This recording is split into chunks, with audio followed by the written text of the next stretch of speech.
Right, so we have them dropping down. I grabbed onto it. You see how, see my mouse? You can see how I'm kind of have a hold of it, and it's like a bar. I can even balance it on top of it. You see? It's a little hard to see, right? So maybe we'll draw a line between the attachment point and the little thing. Okay.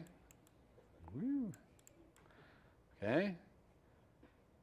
So that's the next thing I'm going to do is I'm going to draw a line between where I'm panning and the item that I'm dropping. So let's do that. And I'm doing that not as much, partially to show you how the attachment is working, but also because I want to show you how to use this action, this little action block that you can use. So how am I going to draw that? Okay, how am I going to draw this, this line? Well, what I'm going to do is I'm going to make the game view of my storyboard here be a UI Bezier path drawing view. Okay, so I'm going to create a new kind of view. Oops, new file, and it's going to be a UI view, subclass of UI view. I'm going to call it Bezier path view. Okay, and this is going to be a totally generic Bezier path drawing view.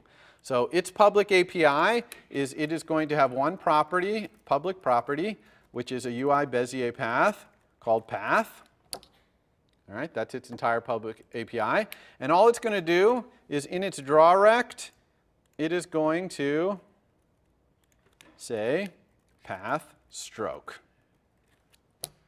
Okay? And the only other thing I'm going to do is self.path. And the only other thing I'm going to do here is in set path, the setter for that thing. I'm going to do under our path equals path, and I'm going to say self set needs display. So anytime someone changes the path, it's going to redraw it. Okay? Everyone understand what this class does? I hope. Right? This combines everything you know about drawing, right, in one thing. drawRect, Bezier path stroking, set needs display, the whole thing. So that's it. Now I'm going to go back to my storyboard, and I'm going to have this game view, instead of being a UI view, I'm going to change its class to be Bezier path view. Okay, so everyone remember what I told you about. If you have a custom view like this, if it starts out generic, when you drag it out, right, it starts out generic, and you can change its class, just like with the controller. Okay, now to match this up in my controller, I better go up here and say that this is a, where is that thing, my game view, is a Bezier path view. So let's do that, Bezier path view. Oops.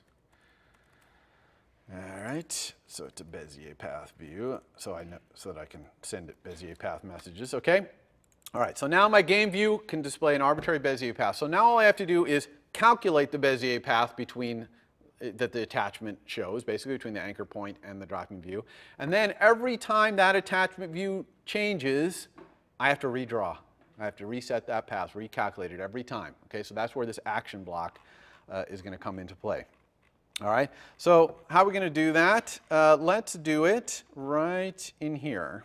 Okay, when we attach, when we create this attachment right here, we are going to use the little action block of this guy, action, to update that thing. So let's go caret, curly brace, okay? This is how we specify a block.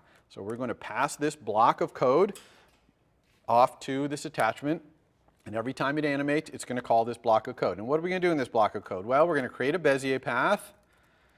We're just using UI Bezier path alloc init.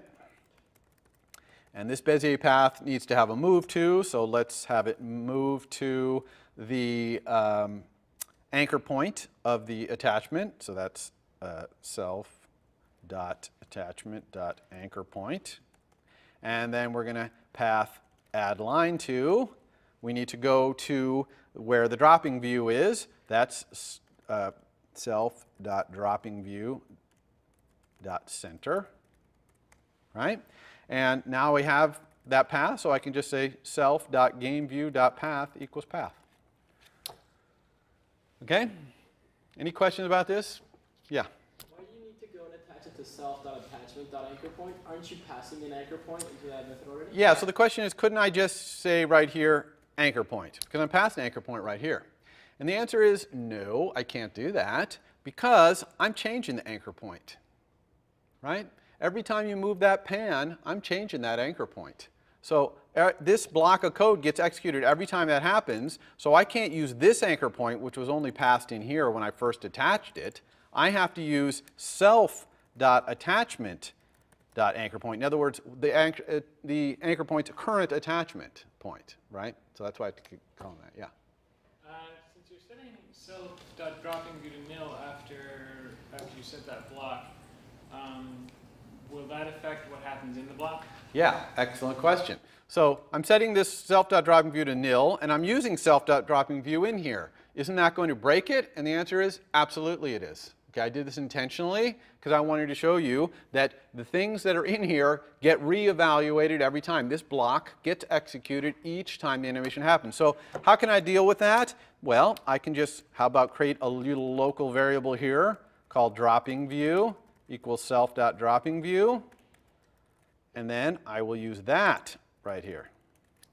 Okay, so now I've captured the dropping view here in a local variable, and I'm using it here. So this is referring to this local variable, not to self.dropping view anymore. And the fact that I set this to nil doesn't matter. This one's still going to be pointing to that thing. Okay? So that I just wanted to kind of show you how blocks capture the local variables that are just outside their scope.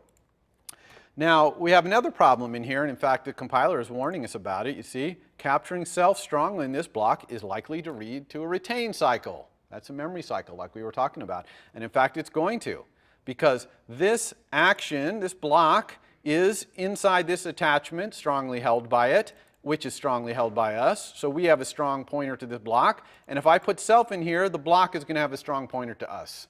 And that's no good. So we're going to do this trick, underbar weak. UI, what do we call it? What is the name of this thing? Drop it, a view controller. That's our self. Weak self equals self. So now I've created a weak pointer to myself, and now I can use that here, weak self. Okay, also down here, weak self. All right.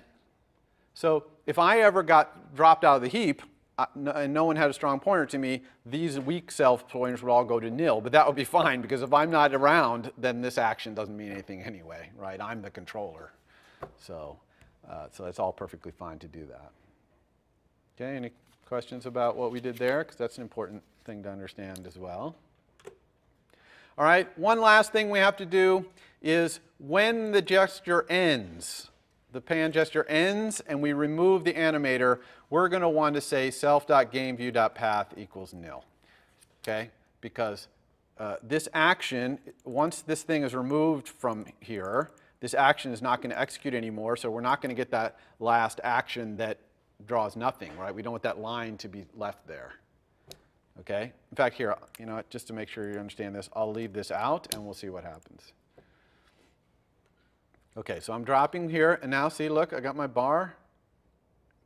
Dance this thing around, woo, drop it where I want. Oh, see, the bar didn't go away, okay, because that action never called. That's because of this line of code. So let's put this back. Now we'll run. Okay, now we drop one, we got it. Drop another one, grab onto the side, another one. Try and swing it around. Okay, if we swing it around and smash it in there, they'll still collide. Okay, these are still collision, still happening. And you can see also that our game has a little bit of a problem right now. By the way, this not being able to rotate is why it didn't tip off there. Okay, because it kind of got stuck. It's with being some item behavior is keeping it from tipping off. Okay, this is bad for our game because how are we ever going to line these blocks up here, right?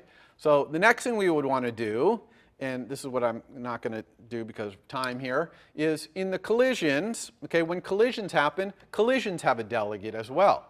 And in that delegate, what you could do is every time, and the collision delegate tells you when a collision starts and when the collision is ended being processed. Okay, and in that ending handler, the ending message that gets sent by the collision to this collision delegate, in that ending thing, you would then grid the thing up. probably look at its linear velocity. If it's moving to the right, move it to the right a little more until it lines up. If it's moving to the left, move it to the left a little more until it lines up. See? So it's not too many lines of code, but I want to make sure we cover auto layout today, so we won't do it. But any questions about what we did so far, or what we did here? Okay. Yeah, whoops. Okay. All right, so let's get on to the lecture about auto layout. Where's my keynote? There it is. Okay. So what is auto layout? So auto layout is a way of setting the frame of all your views. Okay, and these can be frames of views that you make in code or frames that you drag out into your storyboard. Okay, although I'll warn you for your homework, the frames of the cards that you make in code, you're probably not going to want to use auto layout to lay those out. You're going to want to use like that grid class I gave you or some class you write, okay? Because the rules for laying them out are kind of beyond even what auto layout can do, okay? So that's just a little hint there. But all the other views, every single other view, including the view that contains your cards, you'll want to use auto layout to decide where it gets put on screen. So we're going to decide where to put these frames using rules instead of using numbers. Instead of saying putting it 20, 20, 180 wide by 200 high, we're going to use rules to decide where it goes.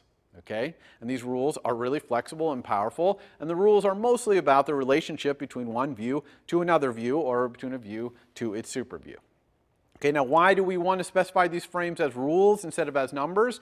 Because sometimes the bounding rectangle that contains all our views is changing. Either because device rotated, we're on a tall iPhone versus a short iPhone, we're embedded inside of a navigation controller or not, we're in a tab bar or not, we're on an iPad in some popover controller view or something like that. There's a lot of reasons that our bounds would change size. So we want to build our views so that what's inside of them adjusts automatically, okay? And that's a big part of your assignment, although your views want to, in terms of your cards view, want to adjust automatically anyway because you're adding and removing cards from them, and so they have to adjust anyway, so you kind of probably get that for free.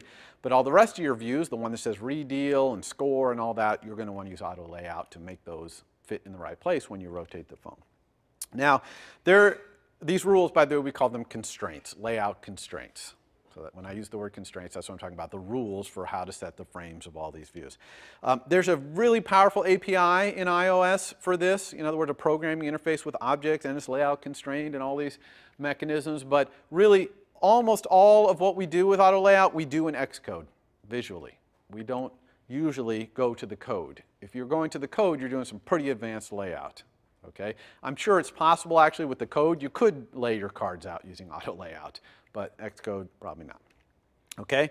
So since it's all Xcode and it's all graphically, I'm going to do this entire lecture about auto layout with screenshots.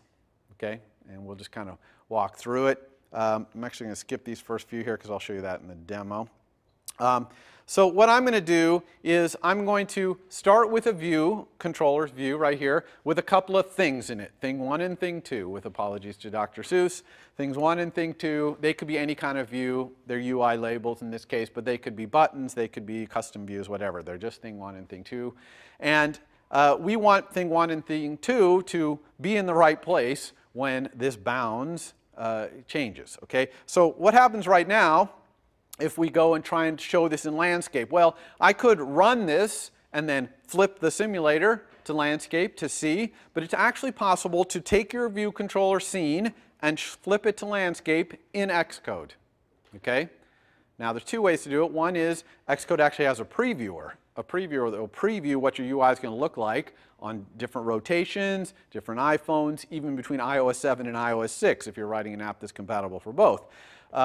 But another way to do it is just to inspect your controller. So here I've selected my controller, right? It's got a blue